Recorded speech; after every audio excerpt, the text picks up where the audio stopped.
sorcerers, who infused it with enormous amounts of magical energy. Over time, the cloak absorbed even more mystical power, eventually developing its own unique consciousness and personality.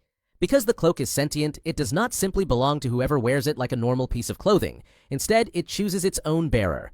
For hundreds of years, the cloak refused to bond with any sorcerers who attempted to use it and was eventually placed inside a display case within the sanctum. This changed when Dr. Strange battled Caecilius at the New York Sanctum.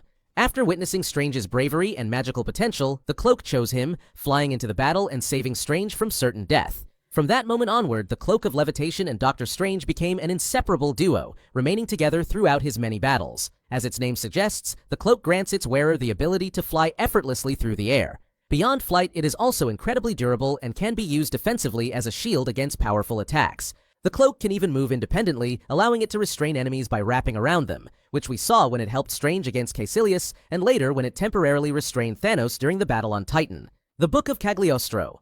The Book of Cagliostro was not just an ordinary spellbook, but one of the most powerful mystical texts within the Ancient One's private collection, containing knowledge of ancient and forbidden forms of magic. When Caecilius stole the book, it was revealed that it contained a special ritual that allowed him and his followers to contact Dormammu, the ruler of the Dark Dimension.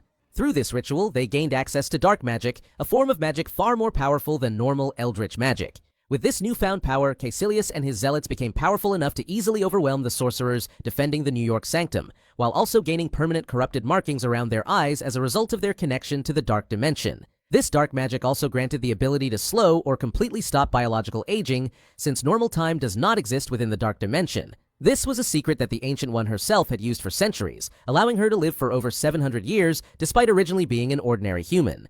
The Casket of Ancient Winters. The Casket of Ancient Winters was a powerful weapon created by the frost giants of Jotunheim and was used as a tool of conquest and destruction.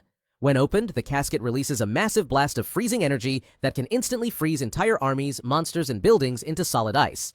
If left open for long enough, its power is strong enough to plunge an entire planet into a permanent and deadly winter. The casket was first seen in 965 AD when Laufey, the king of the frost giants, attempted to use it to conquer Earth, also known as Midgard. However, Odin and the Asgardian army defeated Laufey and took the casket back to Asgard, where it was placed inside Odin's vault. Years later, when Loki discovered that he was secretly a frost giant and took control of Asgard, he claimed the casket for himself. He used its power to freeze Heimdall into a solid block of ice, and later attempted to combine the casket with the power of the Bifrost to destroy Jotunheim entirely. The casket remained on Asgard until Surtur's attack during Ragnarok, where the destruction of the realm also destroyed the legendary artifact forever. The Ten Rings. The Ten Rings are a set of 10 mystical ring-like weapons that were first discovered by Shu Wenwu, a powerful military commander during the Middle Ages. The moment Wenwu put them on, he instantly gained their godlike abilities and discovered that, as long as he wore the rings, his aging completely stopped, making him effectively immortal to natural causes of death. Wenwu used the rings to become one of the deadliest warriors in history, conquering vast kingdoms across Asia and building a powerful empire that lasted for centuries.